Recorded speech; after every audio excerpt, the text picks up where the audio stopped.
La moraleja.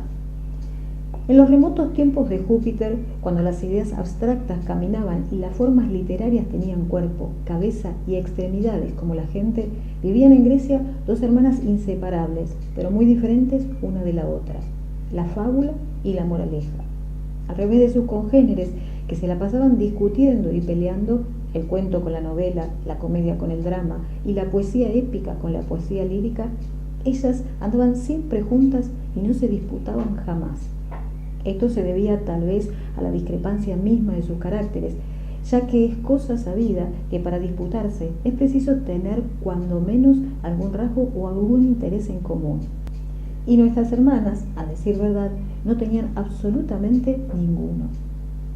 La fábula era soñadora y vaga por temperamento y pecaba a menudo de incoherencia. Le gustaba imaginar lo imposible e hilvanaba cuentos y más cuentos, sin pensar nunca cómo iban a terminar. Se diría que su vocación era la de empezar y seguir empezando. El resto se lo dejaba a su hermana, cuya pasión consistía en dar un corte, a la brevedad posible, a todas las cosas.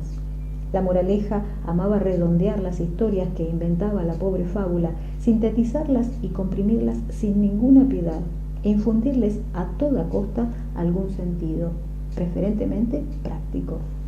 Poseedora de una voluntad férrea y decidida, llegó a ejercer tal dominio sobre su hermana que terminó por eclipsarla completamente, hasta el punto de no dejarla hablar o de hablar por ella, dictándole en cierto modo sus cuentos y condicionándolos a las conclusiones que ya tenía preparadas de antemano.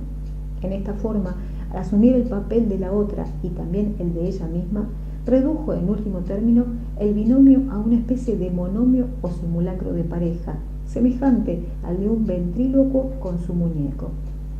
Al cerciorarse de este estado de cosas, Júpiter tonante, quien no profesaba ninguna simpatía por la moraleja, ya que odiaba a las mujeres pedantes, roncas y bigotudas, y que en cambio sentía una decidida atracción por la fábula, que era rubia, tímida e indefensa, dictó un decreto especial según el cual se prohibía a la moraleja hablar antes que hubiera terminado de hacerlo su hermana, y además se limitaba su parlamento a un 5% del total hablado por las dos. De este modo, la moraleja quedó prácticamente amordazada y a su vez la tímida fábula, acostumbrada como estaba al dominio de la otra, se sintió cohibida en un principio hasta el extremo de no atreverse a hablar. Antes de abrir la boca, miraba a la moraleja como implorándole órdenes o consejos, lo que ésta, a su vez, trataba desesperadamente de impartirle, valiéndose de la magnética fuerza de su mirada. Siendo la fábula una excelente medium y la moraleja una hipnotizadora consumada, el juego dio ciertos resultados al comienzo y hasta pareció posible que las hermanas lograran, después de todo, burlar secretamente la orden de Júpiter. Pero el sistema tenía sus fallas, y estas fueron las que terminaron por desordenarlo todo. Cuando la moraleja, concentrando todos sus poderes mentales, dictaba, por ejemplo, frases como «había un ruiseñor cantando en la copa de un árbol», la fábula solía entender al revés y decía «había un señor de apellido Ruiz que cantaba con una copa encima de un árbol». Naturalmente deducía que el señor Ruiz estaba borracho y seguía contando una historia de tal modo diferente a la que su hermana había pretendido dictarle, que al final, cuando le tocaba su turno, el 5%, la infeliz moraleja ya no sabía qué decir. Resumiendo, estas equivocaciones involuntarias fueron liberando insensiblemente a la señorita Fábula de la tuición de su compañera y poco a poco empezó a recuperar o a descubrir su propia y avasalladora personalidad. Así, cuando el decreto caducó por la deposición o desaparición de Júpiter tonante, ya no había nadie que fuera capaz de detenerla.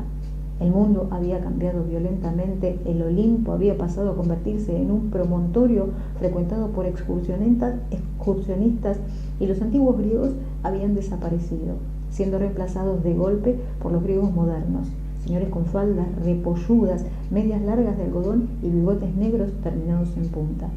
Pero la fábula seguía fabulando o fantaseando como nunca lo había hecho en los tiempos en que era la protegida del Padre de los dioses. Sus narraciones eran cada vez más desilvanadas, complicadas y confusas, y su hermana moraleja, con o sin decreto, se sentía incapaz de seguirlas, determinarlas o descubrirles alguna solución. Por último, empezó francamente a trabajar por su cuenta. Inventó historias inverosímiles en las que se hablaba del amor, de la guerra o de cualquier otra cosa. Historias que eran repetidas y cantadas con gran éxito por atrayentes jóvenes que se desplazaban de un lugar a otro, premunidos de instrumentos musicales. Creó seres fabulosos o fabulísticos que no eran ni buenos ni malos, los elfos, los trasgos, las hadas y los duendes, terminando por filtrar abiertamente con los más destacados poetas de cada época. Con todo, a pesar de su aparente desorden, su mensaje poseía una misteriosa unidad, algo así como un imponderable sentido difícil de comprender e imposible de formular. Su hermana Moraleja, cuya labor se había reducido a soplar consignas o dictar refranes a las viejas, incurría muy a pesar suyo en innumerables contradicciones. A quien madruga Dios le ayuda, aseguraba, y luego, a la inversa, no por mucho madrugar se amanece más temprano. A veces caía en el más depresivo y paralizante pesimismo. A buen hambre no hay pan duro, o en el optimismo más idiota, quien hace un cesto hace cientos. Comprendiendo en el fondo que nada podía hacer sin su hermana, procuró recuperarla o atraerla por medio de la intriga, valiéndose de amistades influyentes como el señor La Fontaine, importante caballero francés, a quien hizo cómplice en el fracasado intento de acallar o reducir a la fábula a un plano de obediencia, lo cual ocurrió aproximadamente entre el siglo XVII y el siglo XVIII. Una vez muerto su amigo y protector, la influencia de doña Moraleja ha ido decayendo paso a paso. De La Fontaine pasó a Iriarte, y de Iriarte a Samaniego, y luego de Samaniego a las elecciones de Reader's Digest. Actualmente se encuentra desprovista de papel y sin editores, viéndose forzada a estampar sus máximas encima de platos o ceniceros de greda. Sus pensamientos son también cada vez más inseguros y pedestres. Bienvenido el que entra en esta casa, por ejemplo, o el vino viejo es como la vieja amistad, y otras estupideces por el estilo. Presumimos que dentro de poco su actividad literaria se verá reducida a la decoración de las escupideras y basinicas o a elaborar slogans de propaganda comercial o política, todo lo cual nos parece decididamente lamentable. En fin, como es sabido, las ideas abstractas han dejado de caminar y las formas literarias ya no poseen pies ni cabezas, presentándose a los mortales en forma de espectros vergonzantes o como trozos de ectoplasma, lo cual ocurre especialmente durante las noches de verano, cuando las familias han salido de vacaciones y las casas se encuentran vacías. Al menos esto fue lo que me sucedió a mí a comienzos del mes de febrero. La fábula y la moraleja se aparecieron en mi habitación y procedieron a hablarme. Es decir, procedió a hablarme la fábula con palabras veloces y atropelladas, contándome 1000 historias inconexas e inconclusas, de las cuales las pocas que creo recordar están transcritas en este libro. En cuanto a Amicia Moraleja, fue difícil sacarle una frase e imposible extraerle opinión alguna. Cuando su hermana contaba cuentos como el de la jirafa que a fuerza de crecerle el cuello había perdido contacto con el mundo, deshumanizándose o desjirafándose hasta el extremo de convertirse en discípula de Mondrian, o como el del castor que había contraído nupcias con una tortuga a pesar de la tenaz oposición de las padres de la novia, constituyendo un hogar modelo aunque infecundo, la moraleja movía un poco la cabeza y bajaba la vista.